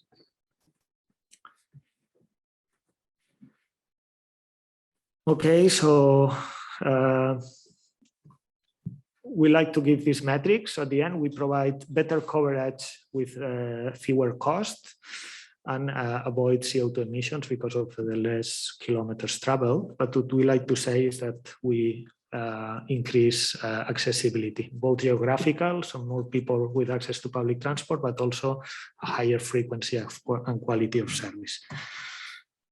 So the outputs or lessons we got from MultiDEPART is a better understanding of DRT KPIs and how to plan these services. It was widely presented this morning. Also, we integrated into the project dashboard, so we are now able to fit all our metrics of our operational services into the dashboard and ready for use. And also we'll support the pilots in Lisbon and Thessaloniki that will be presented afterwards. Thank you very much. Thank you, Marty. Thank you so much. Okay, so next, Michael will explain the pilot in Thessaloniki. So thank you, Michael, for being here with us today. For inviting us. Okay, greetings from me. I'm Michael Krambasis. I'm a civil engineer working for Thessaloniki Transport Authority, and I will be giving you a short presentation of the DRT pilot that we managed to develop thanks to this project and to all the partners. To begin with, let's see where the area of the DRT service in Thessaloniki is. That is on that is on the eastern part of the city, close to the airport, and it involves 5 suburban settlements, namely Neo Rysio, Tagarades, Agea Paraskevisu, Oti, and Vasilika, with the start and the end line at the Kia transfer station, where several bus lines end up there, and a connection to the city center begins. Overall, total population of 13,000 citizens are there, with Vasilika and Neo Rysio being the largest settlements. And currently, these settlements are serviced by one bus line 87, and several of its alterations. The alterations have to do either with schedule or excluding or including some of the stops. Why we chose that area? There were 3 reasons for that. Based on some passenger data counts that we have done recently, we see low occupancy. For example, on these charts, you see the embarkations and disembarkations on the stops through Neo Rysio, which are quite low. So possibly a DRT service would be more feasible than having a 12-meter bus doing the route. the bus service is quite sparse for these areas, with just 2 routes per hour at peak and just 1 route at normal. And of course, we consider them quite active communities because we have engaged with them in previous European projects, and they're always eager to try a new things that we suggest to them. With regards to the development of the app, we actually haven't done much work. We didn't have to do much work. We just exported the bus stops for the DRT line. And after that, NEMI took over and quite fast, and they gave us. Hello, I don't know if you can hear me right now. Yes, we can hear you. Okay, I'm sorry that we are having these connection problems. We are trying to solve it. I'm sorry, Joao, you will be next. But I'm ready. I'm ready when you are. Okay, as soon as we can resume the connection, that I think that it's about to happen, but I'm sorry about this. Okay.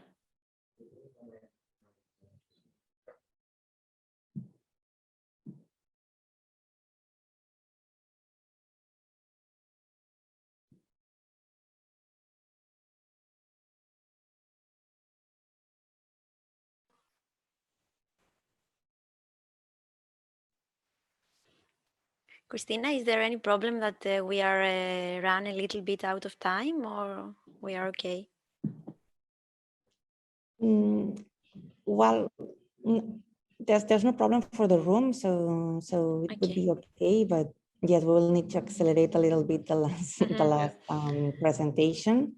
Yes, because the technical part lasts a little bit longer. Yes. Yes. I'll try to do it a bit quicker.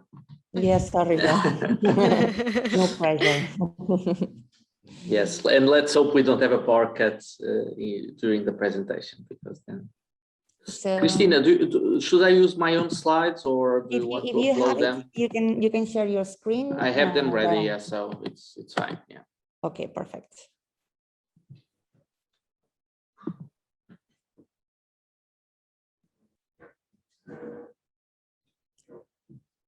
So next time I do need to go to Barcelona. That's the, that's the best solution for everyone. I don't know what's best right now. So I don't know. 1 second. Give me 1 second. Yes, sure.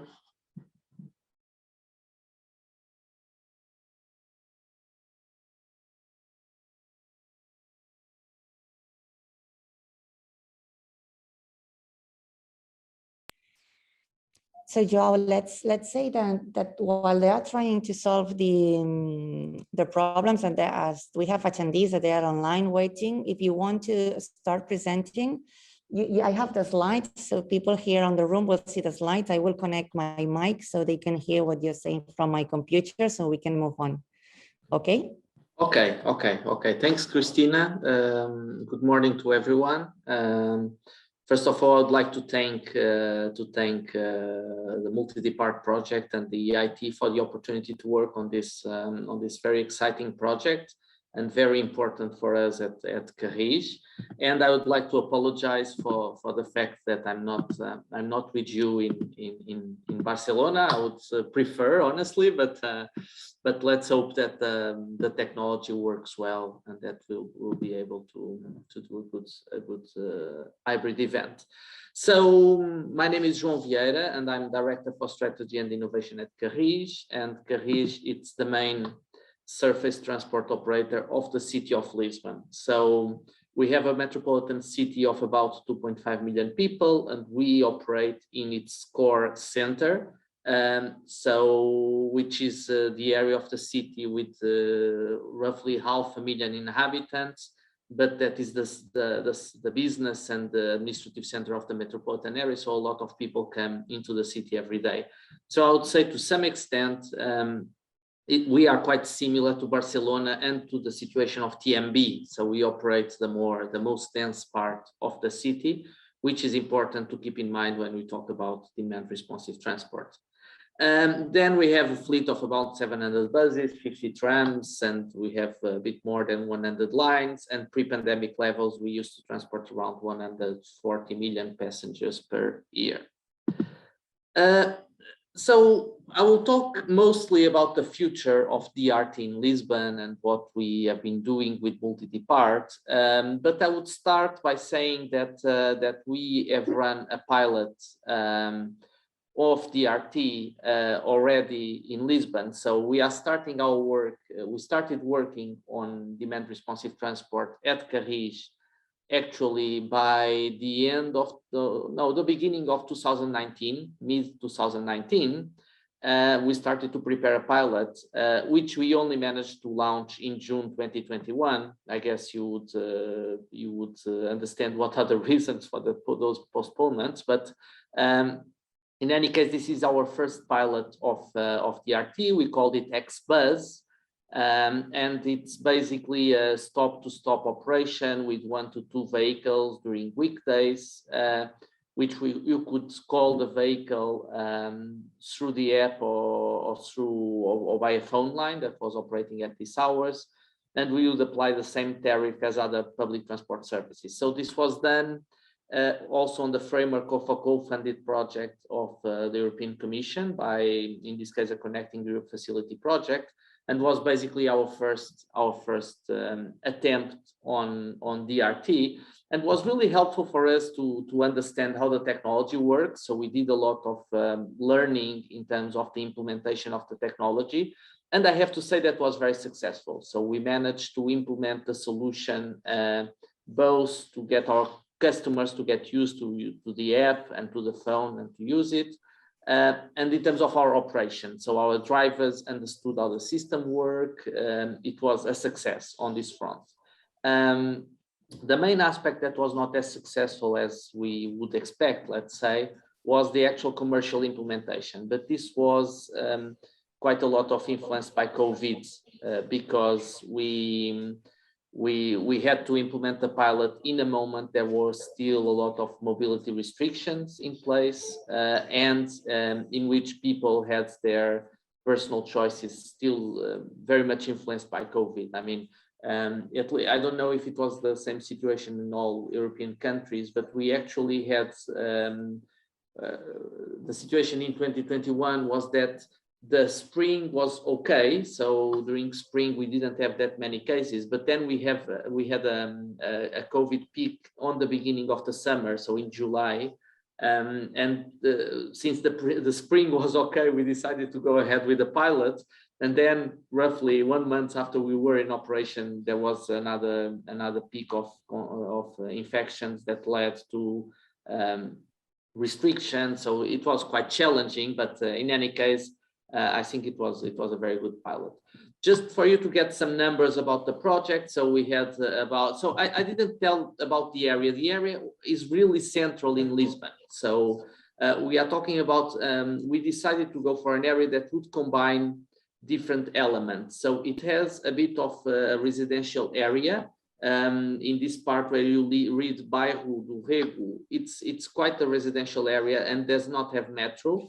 But then the area more towards the bottom of this map in yellow, which was our operating area, is quite commercial. It has universities, it has commercial centers, it has lots of offices. So it's some sort of close to a central business district. So because we were trying to learn, we decided to go to a very diverse operation area with very different kinds of situations for potential customers. So in terms of the project results, what we would like to report is that we were quite successful at promoting the news and getting people to download the application and getting people to register in the application. So what we can conclude here is that there is a lot of interest in demand responsive transport. Okay, this was actually an interesting result.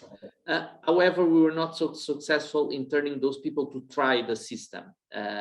So we had about 600 passengers, which I think is a good number for a first experiment.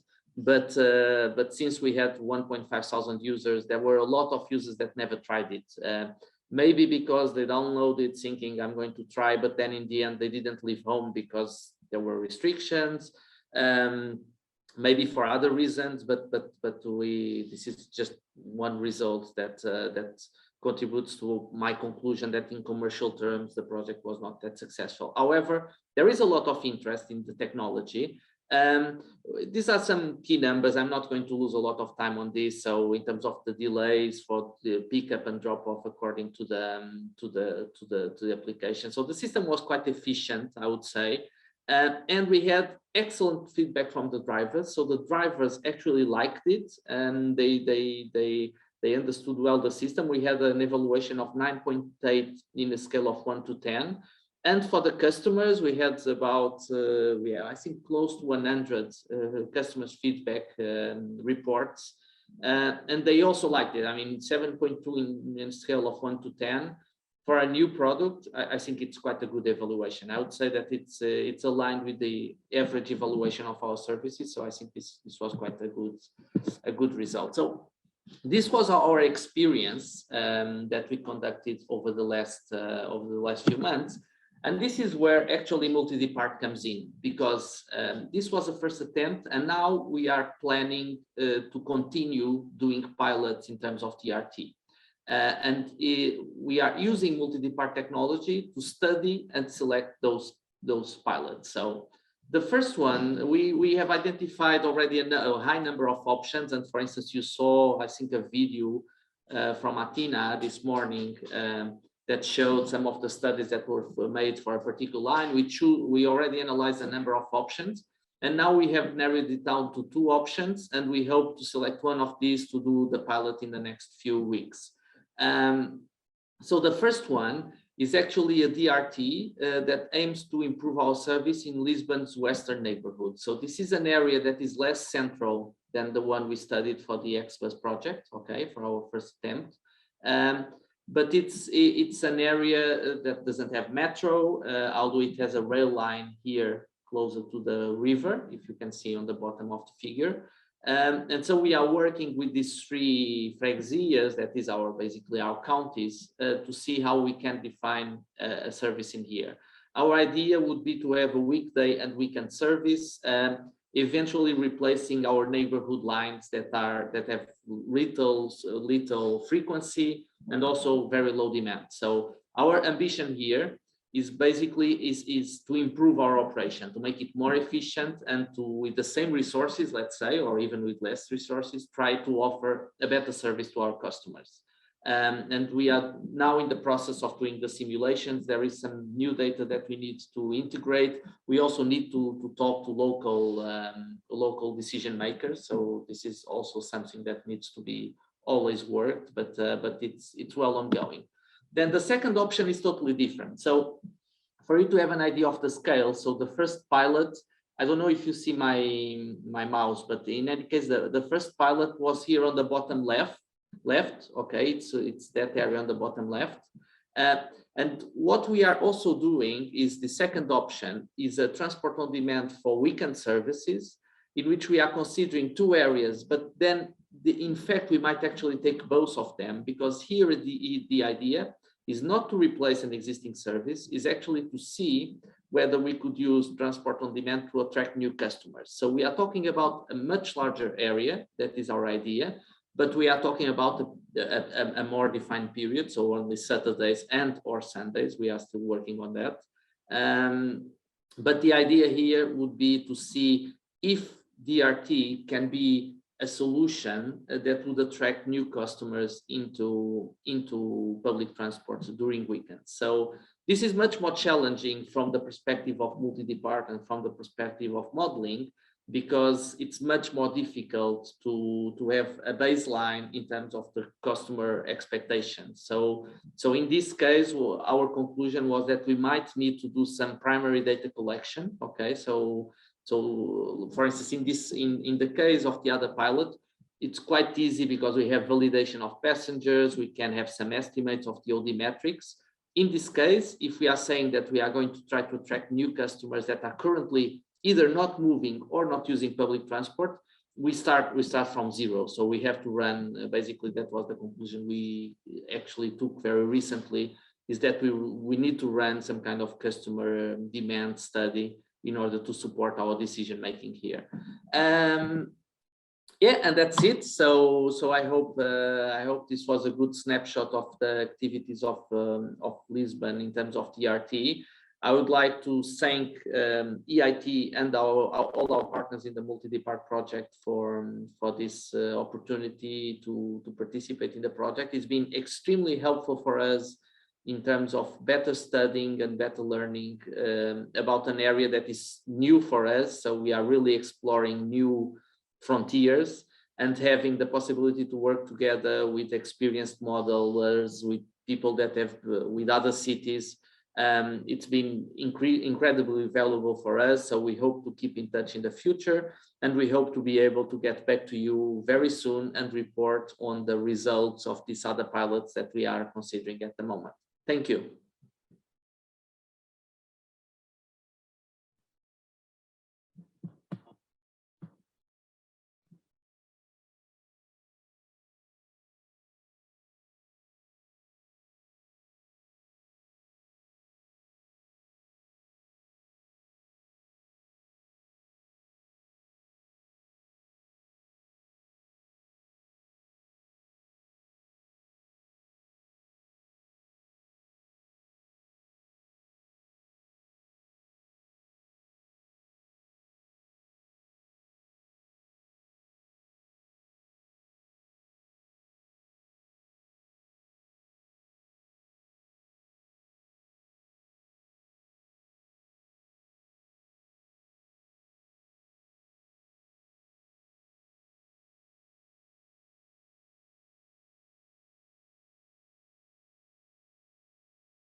%70 of the population will live in the cities. With that situation, it is necessary to take measures in order to promote the urban transport, in order to decongest and reduce the contamination of the cities. Now, I want to talk about the value proposition. MultiDEPART team has developed a series of tools that could help our clients in advising how recommendable it is to implement a DRT service in economic and social terms. Determine what type of DRT service should be selected in operational terms. Define the optimal fleet size and station needed in order to supply the demand. Also, we could simulate how the service will operate using artificial intelligence based on the seat information. And lastly, we could monitor how could be the performance of the DRT service. The next point is one of the most important because it is where we define who will be our potential target. After analyzing the different tools, we have determined that the main potential customer will be any public or private transportation who wants analyze if it is feasible to implement a DRT service in any of their lines, and also if the city have already implemented a DRT service, they could be interested in improve it with any of our tools.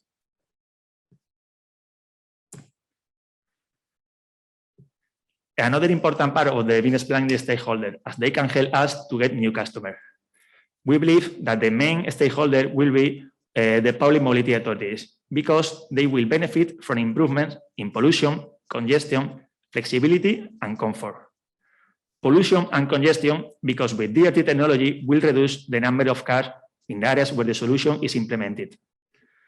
Comfort, because DRT will improve the user experience through buses with Wi-Fi, charger for different devices, and spacious seats. And also flexibility, because with DRT, areas publicly covered before with the urban transport will have a better access to it. In order to justify the potential investment, we have calculated the compound annual growth rate until 2026.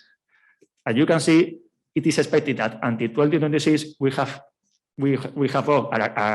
going to have an expected growth of around 19%. With that growth, it is more than reasonable to invest in that type of solution. Now I will let my colleague Alejandro to tell about the marketing plan and the different plans that we were carrying out.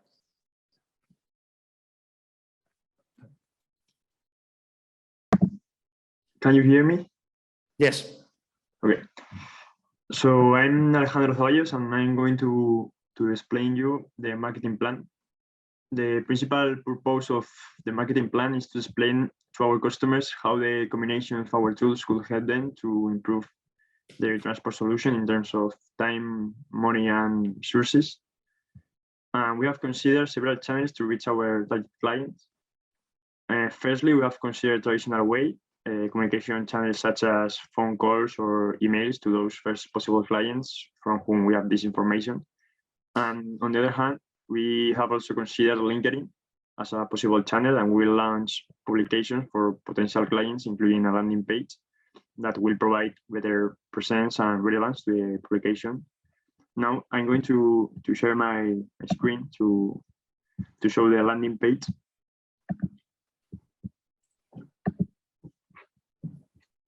Can you see my screen? Yes. Okay. So here we have the landing page. As you can see, it is included in CAPGEMINI website, and it is divided in different sections. The first section we have is the challenge we face for the future. And here is like a brief explanation of what challenges we are facing to the next years. And then we have the second section in which we explain what a DRT system is and the benefit it could take for any city. If we go down, we see here how we are going to help in the correct implementation of DRT services. And then we have here like a brief explanation of each of the business tools and of each of the, of the tools. And also here, for example, we have a brief explanation, and if we click on the button, it is linked to the MultiDEPART website. And here we can find a more extensive explanation. So I'm going to return to sorry. Great. I'm going to return to the PowerPoint. Finally, we have also considered another way of reaching clients is participating in different fairs during 2022, or also publishing articles in mobility journals. Then we follow with the commercial plan. The next point of the business plan is the commercial plan, and for this purpose we have defined the steps we are going to follow during the approach to our clients. And the first step will be to contact potential customers and stakeholders through the channels defined before in the marketing plan, and generating interest in them. And it will also be important to make potential clients aware of the existence of different subsidies for this type of activities that they could benefit from. And once we have done this first approach to the customer, we will offer schedule a meeting in which we will introduce some videos or the different tools to generate like more interest in the tools. And if everything goes well and the clients agree, we will start the selling plan, which is the next point of our business plan. We have the selling plan here. In this part, we want to define how the sales model is going to be. And to achieve that goal, we have distributed our model in different stages, allowing the client to choose which stage we want to implement. The first one is a pre-sale stage, in which we will offer demos of level 1 and 2, and also the business tool to give the customer a better understanding of what we are providing. And this stage will not have any cost for our clients. Secondly, we have the delivery stage, in which there will be the implementation of the different levels of the planning tool and the business tool. And there will also be offered analysis service according to the tools. In case the client is interested in level 1 or 2 of the planning tool, CAPGEMINI will provide access to the tool and will carry out the analysis that the client considers with real data. And in the case of more advanced analysis is required, that will be responsible for carrying data out. And everything is through consulting services. In the case of business tool, consulting sessions will be offered to develop the studies that the client consider. And in the case of level 3, Amazon will perform consulting services with the client to perform the required simulations. And of course, Capgemini's team will be involved in the pre-consulting sessions in order to generate interest in the client. Then we have the third stage. This stage is an optional stage, and it is the implementation stage in which the DRT system will be implemented if the client decided, obviously. And since NEMI is one of the partners of the project, they could implement a pilot system while Capgemini will offer PMO services to ensure the execution of all the necessary actions. And if in the future will be necessary, we also provide support in the reduction of the tender for the concession of the service. Then the fourth stage we have is monitoring. In this stage, we offer the dashboard tool to cities that already have a DRT system or are interested on it. And Capgemini's team will be involved in the pre-consulting sessions to generate interest in the clients. And once the tools has been deployed, the customer will have an annual subscription fee. And then we have the last stage we have is the client support we offer once the previous phases have been completed, keeping in touch with the client for any new analysis they could demand.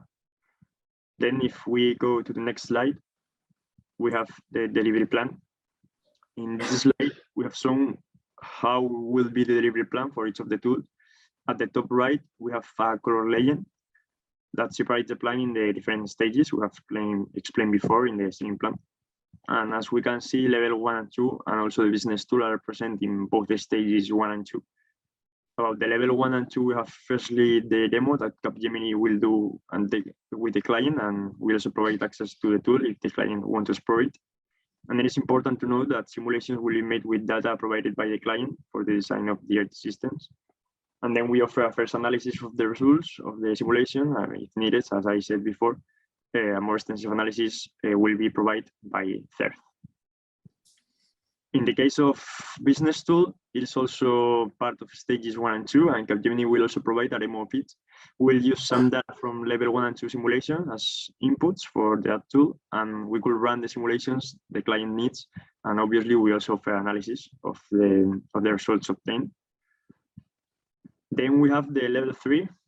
That tool, as we can see here, is just part of stage 2 of the selling plan. The first step we have to follow for the use of this tool is to collect customer-specific data. We are talking about demographic and demand data, essentially, and we also will use data from. I could contain more or less. It's everything well. Yes, sorry, Alejandro, go ahead. Okay. We also will use data from level 2 of the planning tool in case any client want to purchase only the level 3 tool. They will be responsible to provide this data. With all this data, Amazon will carry out the simulations with the client at the same time they analyze the results. And finally, we have the dashboard tool,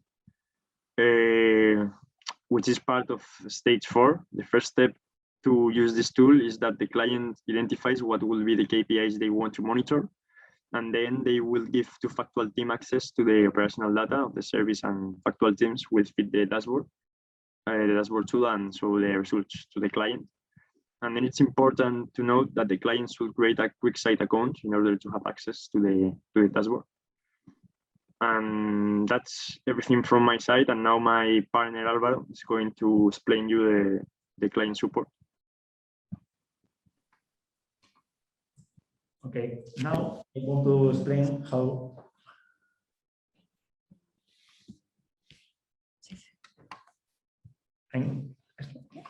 I'm going to explain how will be the client support. For the level 1 and level 2 of the planning tool, manuals and video will be shared with the client in order that they can take more advantage of the tools. For the level 3 of the planning tool and the business tool, the simulation will be performed together with the customer, as they can ask for different analysis that they want. And for the dashboard tool, first, Factual will hold an initial meeting with the client in order to define the KPIs to be monitored.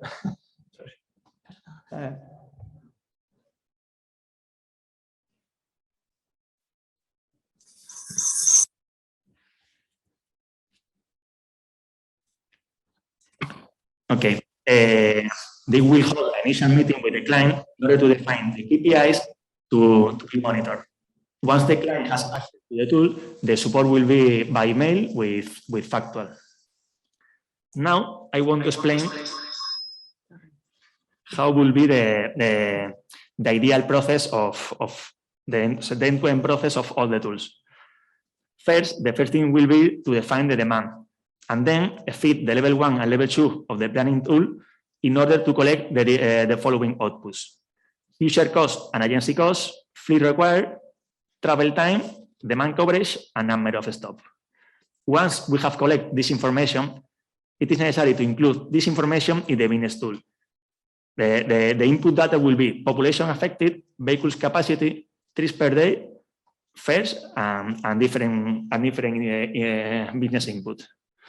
Then, in order to get a more robust idea of what is going to be the implementation of the DRT, we will use the Ensign software that we will feed.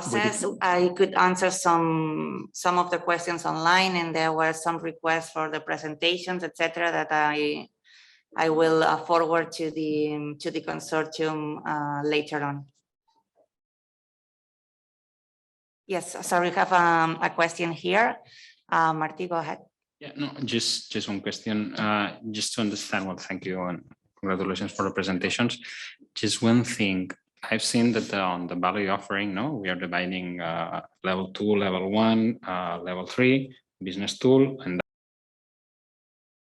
in the rest, or it's as well out? It's well out. We are going to perform the analysis, but with the client, they will not have access to the tool at the moment. But okay, but apart of, let's say, the access, the tools are let's say separate. The only two that are merged are level 1 and level 2. Okay, I understand that there's no way to integrate because are separate things. The only things that we are using from one to other one is the data, right? Yes. Yeah. Some data, not all, but some data becomes on different levels. Okay. Okay, so thank you all. That was all from our side. Thank you for your patience with the technical problems. Thank you for being here a little bit longer than was expected. Thank you all for the attendance, and thank you the whole consortium for the great work. For more information, you have the MultiDEPART website that you can see the website here, multidepart-project.eu, where you can find more information. We will upload this webinar information in the following days, so you will find it also on the website. And from there also you can get in touch with us if you need any further information, and also with CAPGEMINI for their commercialization and for more information about the outputs of this project. So thank you, and that's all from our side. Thank you.